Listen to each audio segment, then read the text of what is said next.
সকলকে শুভ লক্ষ্মীবারের শুভেচ্ছা জানিয়ে আজকে আমি আমার পুজো পার্বণ নিয়ে এসেছি। সকলে যেন এই প্রার্থনাই করবো যে সবাই যেন ভালো থাকতে পারি, সবাইকে সুস্থভাবে যেন একে অপরকে ভালোভাবে রাখতে পারি। সকালবেলা বাড়ির গাছ থেকে নানান রকমের ফুল তুলে নিয়ে আমি চলে এসেছি সোজা ঠাকুর ঘরে। আজ বৃহস্পতিবার সকাল থেকেই বেশ মন দিয়ে পুজো করলে বেশ সারাটা দিন বেশ ভালো কাটে, আর মনের মধ্যে কেমন একটা প্রশান্তি চলে আসে। কি ঠিক বললাম তো? আমাদের বাড়িতে যেহেতু বছরে 3 বার লক্ষ্মী পুজো হয়, তো সেই জন্য 12 মাস ঘট পাতার রীতি প্রচলন নেই। তবুও মায়ের আরাধনা থেকে তো বিরত থাকতে পারি না। সকালবেলা মন শান্তি করে পুজোটা করে ফেললাম এবং পাঁচালিটা পরে বেশ ঘরটা শুদ্ধি করে নেওয়ার পালা। আমার ইষ্ট দেবতা এই যে আমার বাবা লোকনাথ, তোমরা সকলে প্রণাম করে এবং আশীর্বাদ চেয়ে নিও।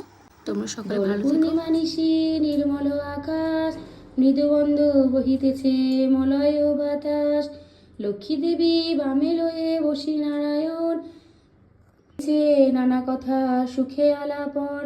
হেন কালে বিনা করে আসে মনিবর, উপনীত হইয়া আসি বৈকুণ্ঠ নগর।